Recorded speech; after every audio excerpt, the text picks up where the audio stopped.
আমার বান্ধবী বললো যে আমি আইয়া বিকালে যাওয়ার কথা ছিল আমাদের মার্কেটে। ও জুলাই মাসে আসতো, ব্যাক করে ছুটিতে আসতো, টুকটাক কেনাকাটার জন্য ও ওখানে গেছে। বলছে যে আর বান্ধবী বলছে তুমি বিকেলে এসো, আমরা দুজনে মার্কেটে যাই আর কিছু কেনাকাটা করবো। পরে ওই বান্ধবী ঠিকই ওই টাইমে গেছে, যাইয়া দেখে আর পায় না। তো আস্তে আস্তে উপরে উঠে দেখে যে ইয়ার আইপড এবং ল্যাপটপ এবং খাবার সব টেবিল উপরে পড়ে রয়েছে। হ্যাঁ, পড়ে রয়েছে, কিন্তু ও নাই। তখন ও খুব ঘোরাফেরা করে দেখছি, বন্ধু বান্ধবের কাছে জিজ্ঞেস করে ও কই। না পাওয়ার পরে বাসায় ফোন করছে ওর, যে বাসা বাঙালি ও থাকে, আমার ফ্যামিলি। আর আন্টি আপনি বৃষ্টি কি বাসায় গেছে? বলছে না, বৃষ্টি বাসায় যায় নাই, বৃষ্টি তো নাই। এই খোঁজাখুঁজি করার পরে পরদিন শনিবার দিন আমাদের জানাইছে, আমার ফোন করে আন্টি বৃষ্টি পাওয়া যাইতেছে না।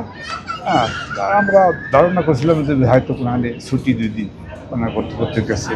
এরপর তো পুলিশ থেকে ইউনিভার্সিটি 2 দিন বন্ধ ছিল, ইউনিভার্সিটি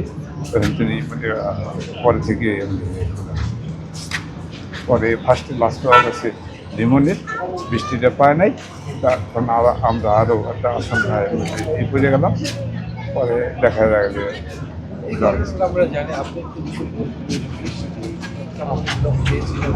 বৃষ্টি মেধার স্কুল জীবন থেকে ও এই যে ঠিকই ফার্স্ট, এই তো সেকেন্ড ফার্স্টেই ছিল। Nahar academy, Dhaka Nahar academy English মিডিয়ামে পড়াশোনা করতো।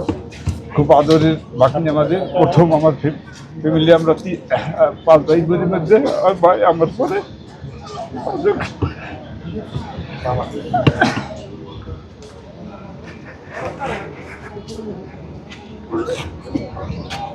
খুব ভালোবাসতাম এবং খুব আদর যত্ন আমাদের ছিল। ও স্কুল জীবনেও এই কাছে ভালো ছাত্র ছিল এবং নোয়াখালী ইউনিভার্সিটি থেকে ইঞ্জিনিয়ারিং পাস করছে। তারাও খুব ছিল, ফার্স্ট ক্লাস ফার্স্ট পেয়েছে এবং ওখান থেকে আসিয়া মাস্টার্স কমপ্লিট করার লিগে বুয়েটে ভর্তি হয়েছে। ভর্তি 6 মাস পরই ও স্কলারশিপ পাইয়া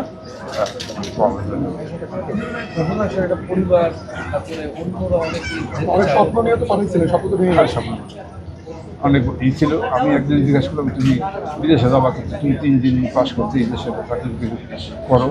তার মামা এখনও আমাদের বলবেন যে নাহিদের সুলতানের বৃষ্টি, কিন্তু ওই সময় আমি একটা পিএইচডি ডিগ্রি আনলে বলবেন ডক্টর নাহিদ সুলতানের বৃষ্টি। তখন আমার নামটা কত ভারী হবে, কত হবে। এই প্রত্যাশা ছিল।